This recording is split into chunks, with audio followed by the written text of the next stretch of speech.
be a difficult time of year for so many, and yet everywhere I go, people are quietly serving, giving back, taking care of their neighbors. It's really what we do best. The third thing that I'm grateful for is some of the progress that we've been able to make this year.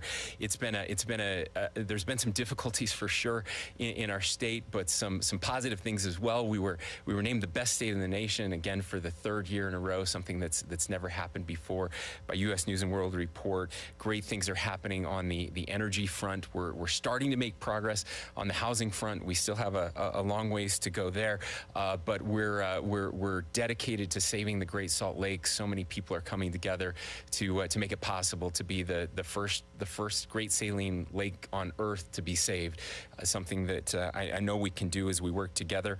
I'm excited. I'm grateful for what's coming up in January. Usually I don't look forward to a legislative session, but I know there are going to be good things happening this year.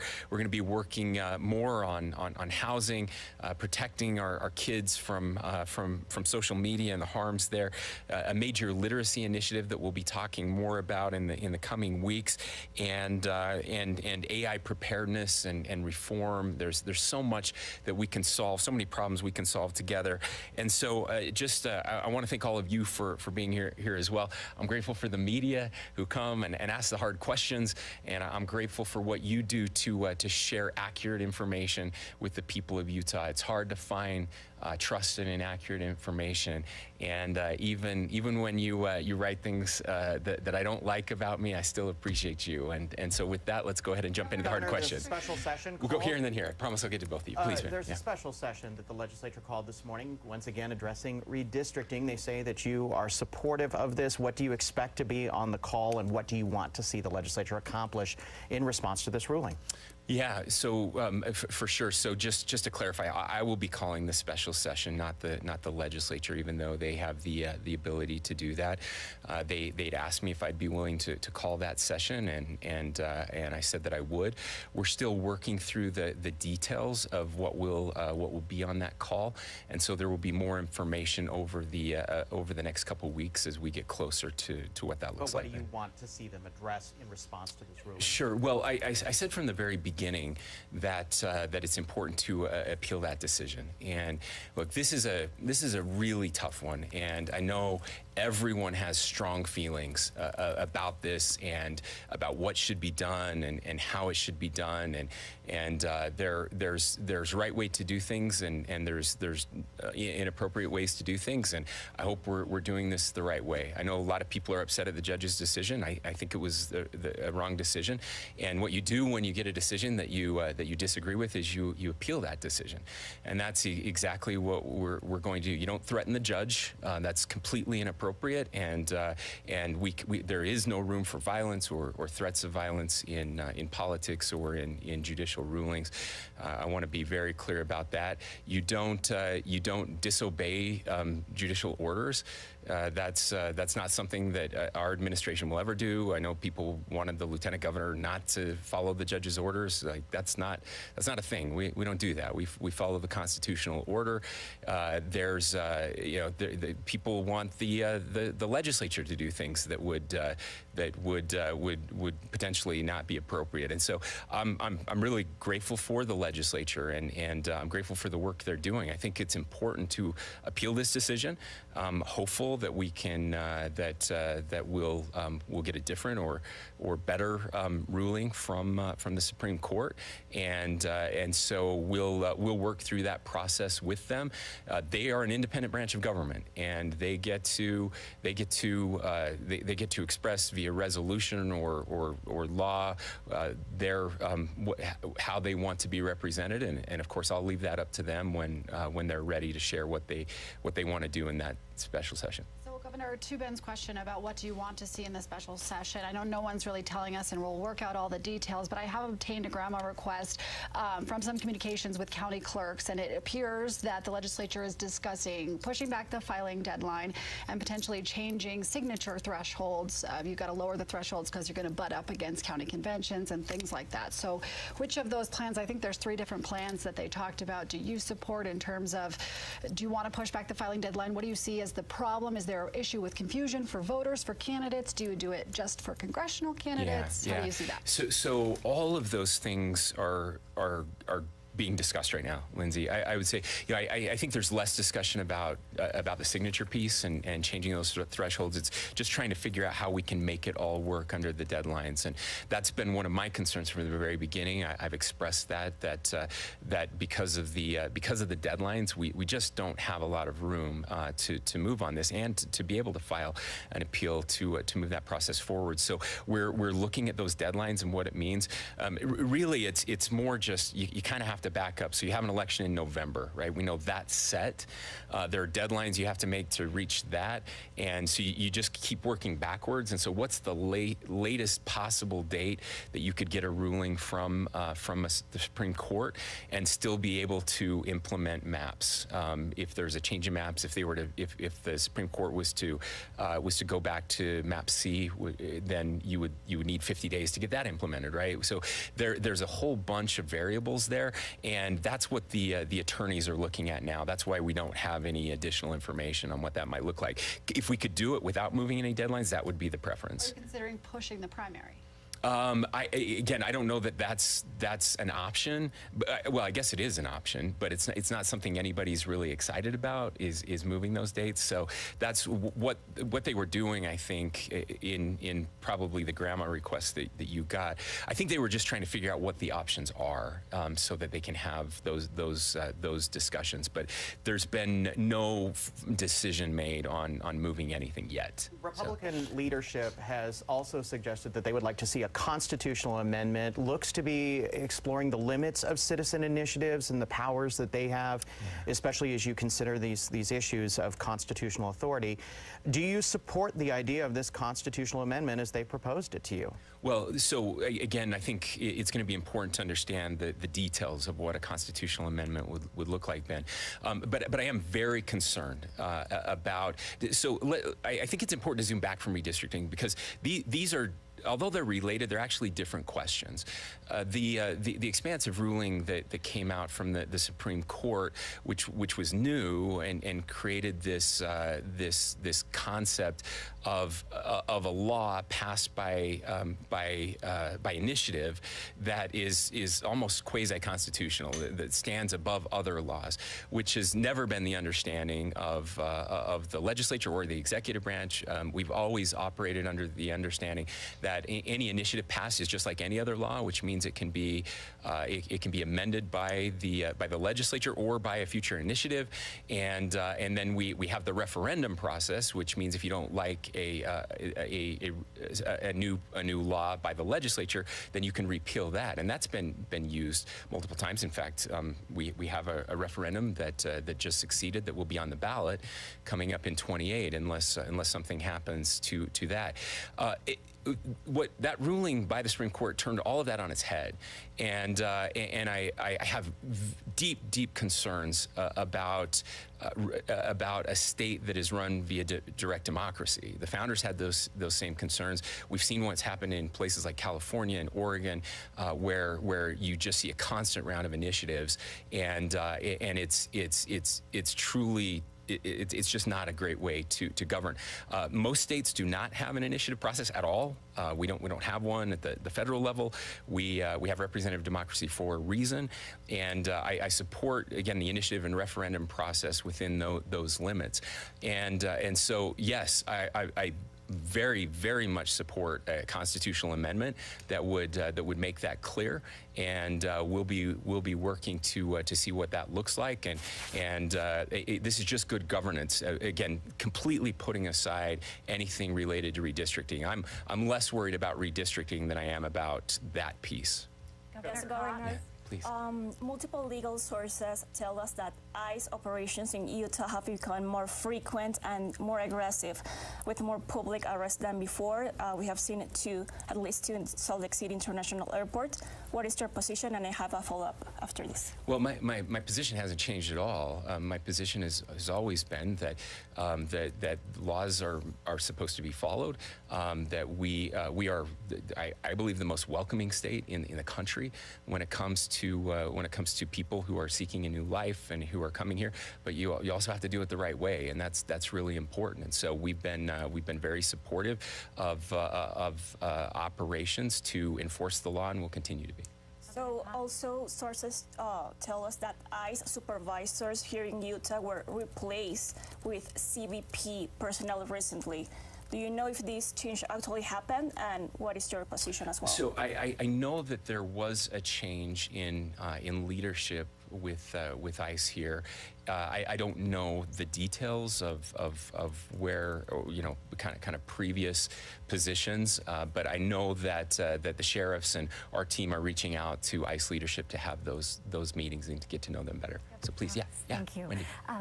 Question for you, it's two-pronged. Attorneys for accused assassin Tyler Robinson will ask Judge Tony Graff soon to modify a gag order in the case, potentially barring any witnesses from talking, including political leaders, some of whom have made statements early on.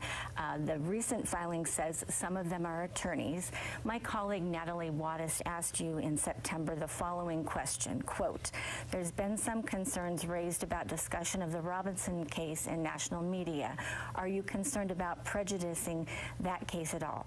You said no concerns at all, none whatsoever. Governor Cox, as a law professional yourself, respectfully, how do you reconcile those statements even months before the commencement of a trial? Would you consider that premature? No. No? Second question for you, do you believe prejudicial public statements by government officials in any way jeopardize the state's ability to allow for a fair and impartial trial by comparison to other cases, other persons accused of serious crimes? And what precisely is the apparent need to offer up comments of guilt in this particular case pre-trial? I don't have any concerns. No. Yeah. Please. You have your financial disclosure, conflict of interest form says you have signed a book deal with Penguin Press. Can you tell us a little bit about what the book's going to be about, what when you signed it, and how much you're going to be getting paid? Yeah. So that was disclosed just a couple days ago. I'm excited for the opportunity. I actually started a book 2 years ago. It's something I've been working on in my spare time for a long time. I'm not going to get into the details of that yet. I'm hopeful that we'll get this done.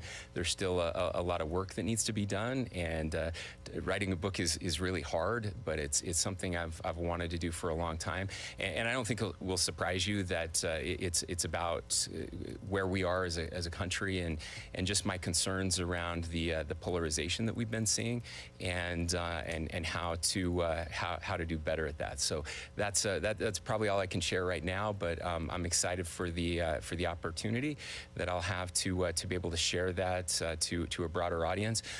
But I will say one thing that I think is very, very important. I know that people who want to run for president write books.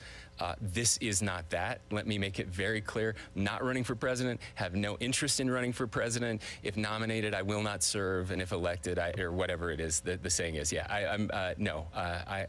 That's not what this is. This is just something that is just so important to me. It's something I believe in. I wrote my first article about depolarization for the University of Utah in 2014.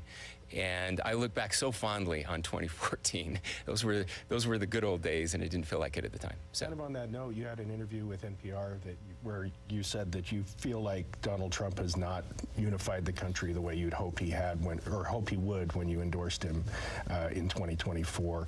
Can you elaborate on that a little bit?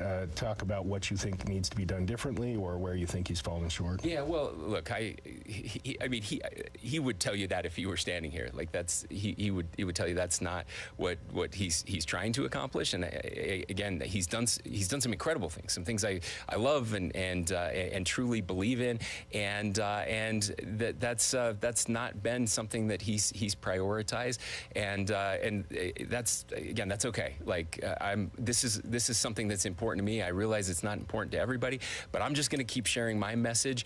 And I was grateful. I've said this before. I was really grateful for the phone call I had with him.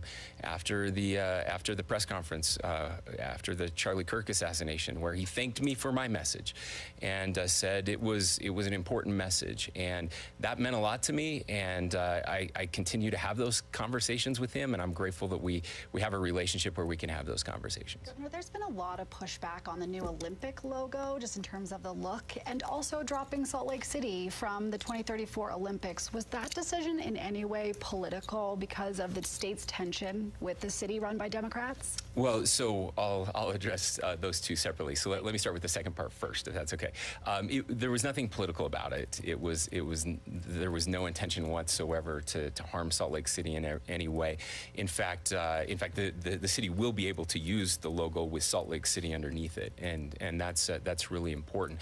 That decision came from the feedback that we had gotten over the past 20 plus years from cities and counties all over the state, that the events aren't just held in Salt Lake City. They're held in Provo, and they're held in Ogden, and they're held in Park City. They're held in other places as well. And a need to really unify the state and bring everybody together. We want everyone to feel included in this Olympics. I will tell you, any branding expert will tell you that it's also a really great decision. Having a 4-letter and a 4-number logo makes it just gives you so many more options. It's easier to display. It looks better. You can make it bigger. All those types of things. And I'm really grateful that the logo has united Utah. It's really brought people together, because everyone seems to not like it. And so it's great to see the way it really brought us together. Sometimes that's what it takes. I will just say this: it is a transition logo, and so the final logo won't come out until 2029. So this is a transition. So everybody can get their feedback in, and your voice will be heard. I understand some of the criticism of the logo for sure. It's been kind of fun and funny to watch some of that come back in. I will say, like, when you see kind of how they came up with it, I think it's fascinating. I think it's good.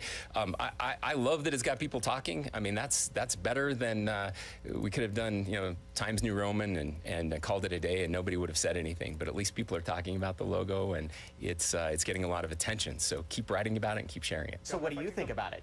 Yeah, look, I get the criticism. I'm not an expert when it comes to this kind of stuff, for sure. I'm a conservative, so it's not the most conservative logo, but it's there are worse things out there to worry about than a logo. So it's just bold. It's very bold, is what I mean.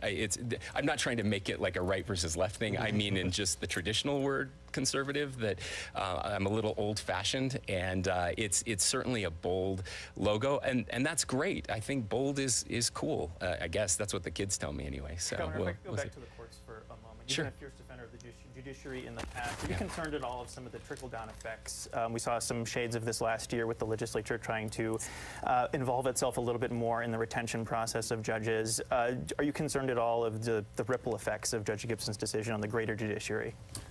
Well, I'd probably be lying if I said I wasn't concerned. I certainly have those concerns.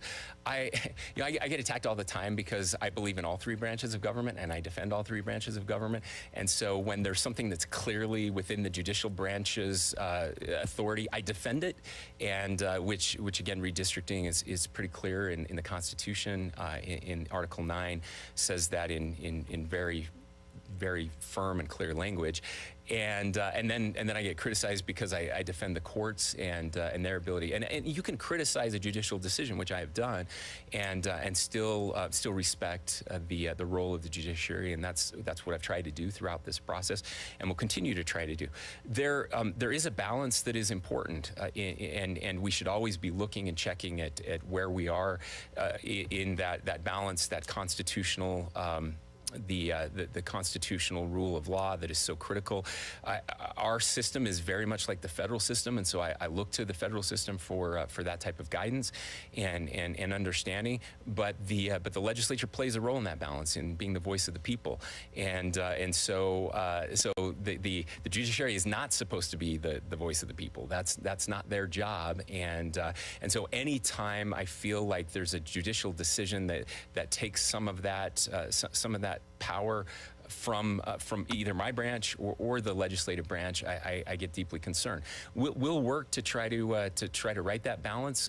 We did that when it comes, for example, when it comes to the Chief Justice and selecting that. They wanted to be able to do that every 4 years, and I said I didn't think that was appropriate. But at the federal level, the president does pick the Chief Justice, and so I thought that's a model where we could do that, and we came to a compromise where that would be done, but they wouldn't have to be looking over their shoulders every 4 years. When you announced, if I could just follow We'll go here up and on- then we'll go here.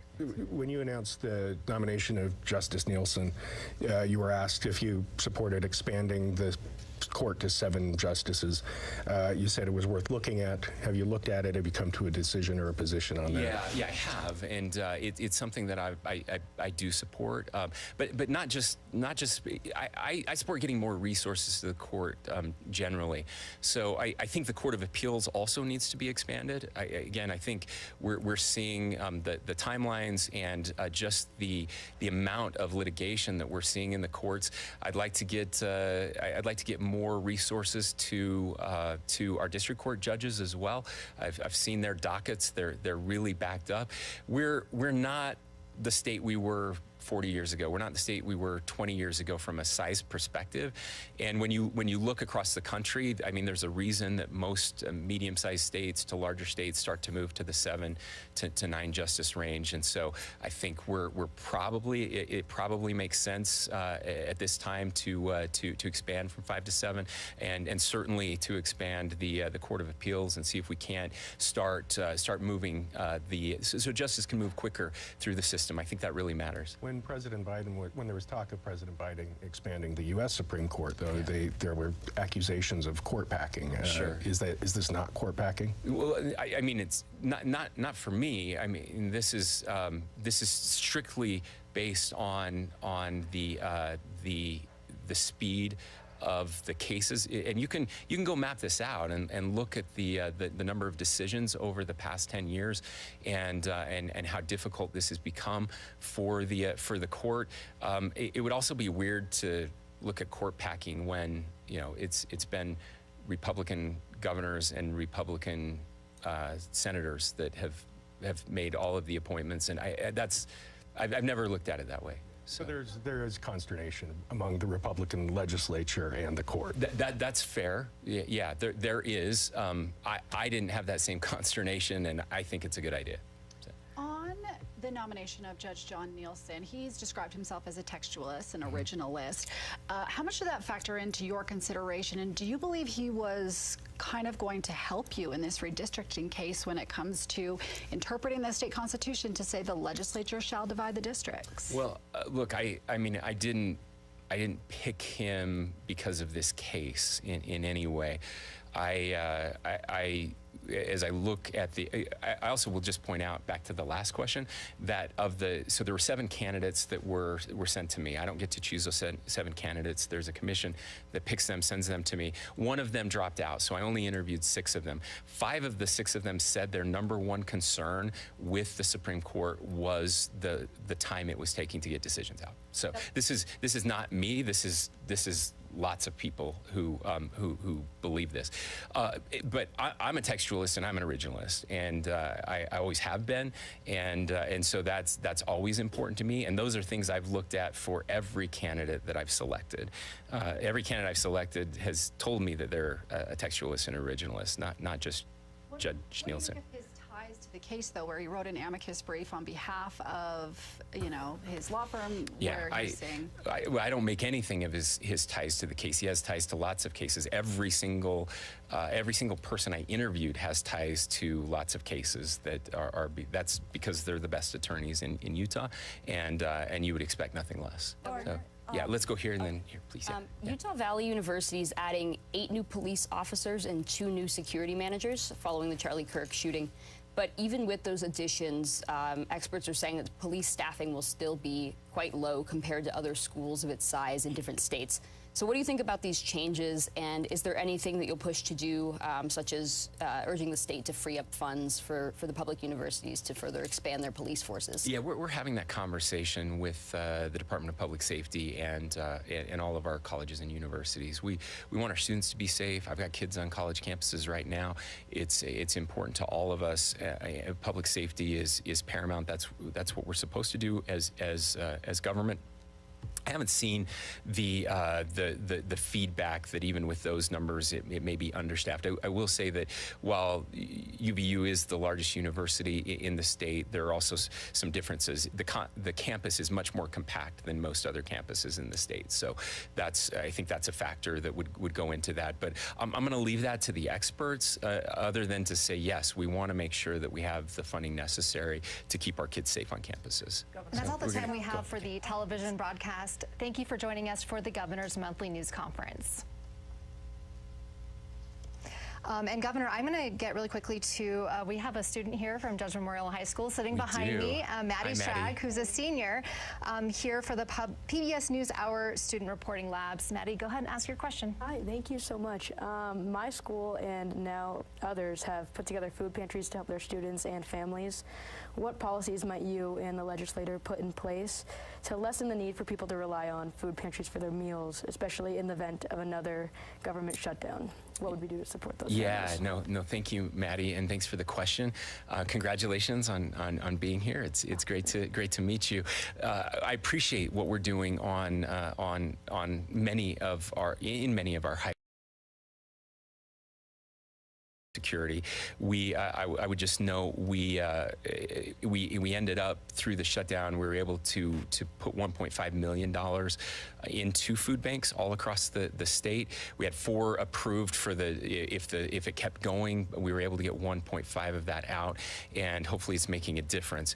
We're working hard on. We're lucky to live in the state with the lowest poverty levels, the lowest child poverty levels in the country, but no child should face food insecurity, and so the economic policies of the state are driven towards that. We're doing everything we can to create more jobs, create more opportunities, to make sure that safety net is there for those who don't have those same opportunities, and that when you graduate from high school, there's a great job waiting for you and for your fellow classmates. So we got to do both of those things. We got to make sure we have a strong economy. We got to bring down the cost of housing, which is really important. We've got to bring down the cost of energy, because all of those things, those are taxes on the poorest among us, those who are struggling. Every time your rent goes up, every time your power bill goes up, we might as well just be taxing you more. And so if we can lower those things, it's going to make life better for everybody.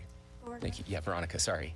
With the U.S. designating Venezuela's Cartel de los Soles as a foreign terrorist organization, what is your take on the situation in the Caribbean, and would you agree with a possible military intervention in Venezuela? Well, I don't love military interventions anywhere. I think they should be avoided at all costs. I also don't love dangerous cartels that are bringing drugs and violence into our country. Any efforts to stop that from happening, but I'm hoping we can do that without putting our military at risk, if at all possible. Governor, in this interview with NPR, you voiced concerns about politics replacing religion. How have you seen that occur in Utah, and what do you think Utahns and also elected officials can do to counter that? Yeah, well, look, it's I've shared this before. I'm writing a book about it. It's no secret that I'm concerned about what's happening, where we become so lonely, and we're losing our traditional good tribalism, good tribes, where we came together, those third places that were so important throughout our nation's history and throughout our state's history. I won't go into my Alexis de Tocqueville's speech here, but we've changed a lot since 1830. We've changed a lot since 2003. People are less religious than they've ever been in our country, although there is some evidence of a revival happening out there. People are starting to go back to church. I think they're desperate. I think they're lonely. I think they've become addicted to social media, and that's tearing us apart. And too many people have replaced religion with politics, and politics has become like a religion to them. I would say the only thing more dangerous than that is to see politics come into religion, where religion and politics actually there's no respite from politics, and we desperately need those respites. We need places where we can be together with people whose politics are different than ours, and spend time with them. It's really hard to hate up close, and when you spend time with people who see the world differently than you find out you have a lot more in common with them than you thought, and you find out you can actually work together, and religion is really good at that. I mean, look, guys, I love to brag about all of the ways in which Utah is leading the nation, #1 state in the nation. At the core of that, we're also the most religious state in the nation, and it's why we lead the nation in service. It's why we lead the nation in charitable giving. And I'm not telling. I know religion isn't for everyone, and I'm not saying you're a good person or a bad person. There are bad people who are religious people, and there are really good people who are not religious at all. But religion is a way that brought people together, and if you don't have that, then you got to find some other way to do it. And we've got to find healthier third places for people to congregate, where they're not in a bubble, where it's not just people just like you who see the world exactly like you. And faith was one way to do that. There are other ways for sure, but those other ways are dying as well. And so I'm just hopeful that we'll continue to look for opportunities to get to know people who disagree with us. On the proposed 1,300-bed homeless shelter in Salt Lake City's North Point neighborhood that some religious leaders have very much spoken out in opposition to. It's budget season. Are you looking to fund it? I am looking to fund it, yeah. Why?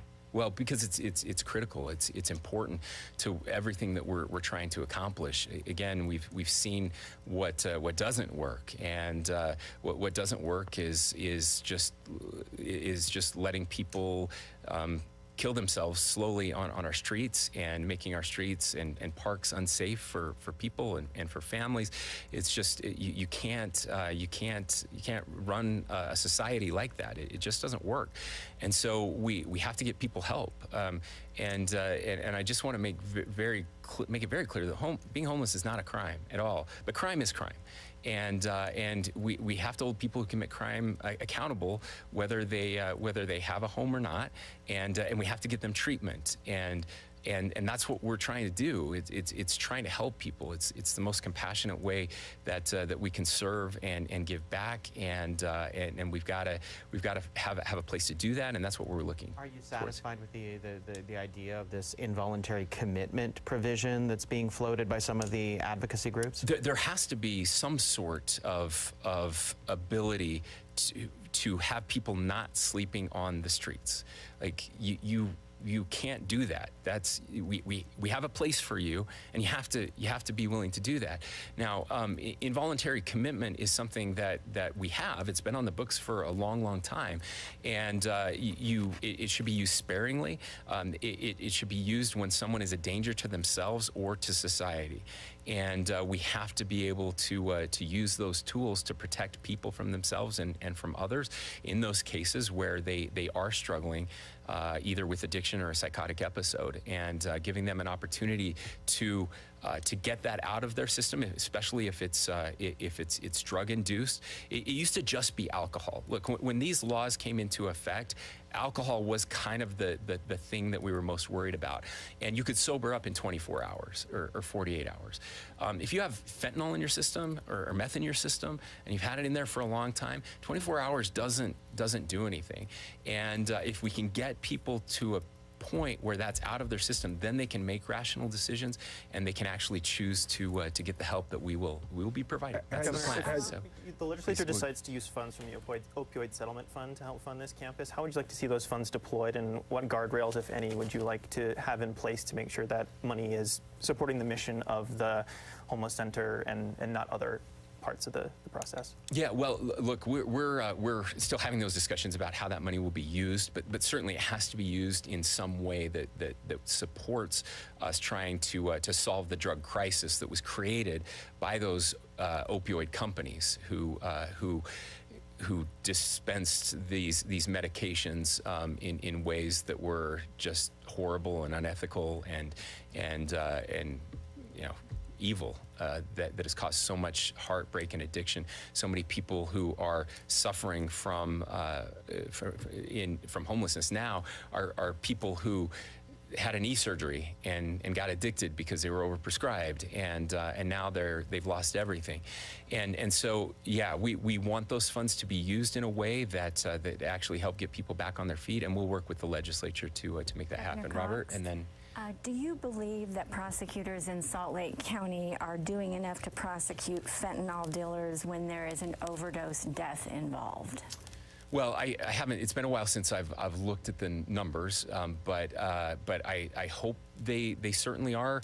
Again, I hope we're prosecuting whether there's a death involved or not. This is part of the problem, is that we're not holding people accountable. That there is a bit of a turnstile. You arrest somebody, you take him to jail, they're out the next day or sooner, and that's just so debilitating for our police officers. It's debilitating for society. It's just, again, it's not great. Now we have limited jail capacity. It's very expensive. All of those things we're working to figure out, but we have to stop that revolving door, and especially if it causes a death. So, going back to the homeless campus, is this an acknowledgement that the dispersed shelter model has been a failure? I don't know if it's an acknowledgement that it's been a failure. I think we failed to properly fund that concept. And I'm hopeful that I think as we're having these conversations, and they're still ongoing, but they will be part of this solution. It's not that we close those down. It's that we get people triaged in such a way that we can then move them and get them the support they need, and that support can be provided still under the resource centers in that dispersed model. So I actually think it's an important part of the program going forward. But anybody associated with that will tell you that the original plan had many more resources available at those resource centers than we've provided so far, and that's something I would like to see remedied. In the redistricting case, yeah. Do you see anything the judge has done as amounting to an impeachable offense? That's impeachment is really interesting. I studied impeachment for quite a while, many years ago, and I haven't looked at it closely as it relates to the judiciary. I mean, I don't know that there's anything that I've seen that would rise to that level. But I would also remind people that impeachment is really it's a political tool. The standards for impeachment are ancient, but they're not well defined. So impeachment, high crimes and misdemeanors aren't really crimes or misdemeanors. They're whatever the legislative body decides them to be. And again, I had some concerns certainly with the timing of this, but I don't know that there's anything that would rise to that. You have a meeting, or there is a meeting next week with state officials and Deputy Secretary of Interior Karen Budd-Fallon and several county commissioners and heads of the Park Service to discuss what? That's a great question. I got to look at my calendar. I only do 1 week at a time, Robert. I'm so sorry. Is the state interested in taking a more active role in the management of the parks? I don't know that we have an interest in taking a more active role in management of the parks. I think we certainly have an interest in making sure the parks are well managed and making sure that we have the funding there. There's a huge backlog when it comes to infrastructure and repairs at all the national parks, and so we want to, again, if we can be helpful, we're happy to do that. But we've got lots of other public lands that I have concerns about that we want to see managed appropriately. appropriately, and we meet with the parks regularly. So I apologize. I should probably know what that is, but if you ask me on Sunday night, I'll know exactly what that meeting is about. Redistricting. What happens in this grand plan for the legislature to appeal and do a constitutional amendment and all the plans and call a special session? But meanwhile, the GOP is out there pushing their initiative to try to repeal Prop 4. If you guys get the courts or any of these other plans to act in their way, does that nullify what the GOP is doing? And they've kind of spent all this money on this and gathering signatures. Well, yeah. So again, I'm so supportive of that effort. I don't know that it would change or nullify. I guess if the Supreme Court were to somehow find that, because they haven't had a chance to look at this. By the way, I would just mention, like, we can't. The legislature can't appeal this yet because there isn't a final order from they just asked from the for judge. A stay like 2 days ago. Yeah, so she's ruling on that. I get that. Yeah. So, but that's where the appeal comes from. But if the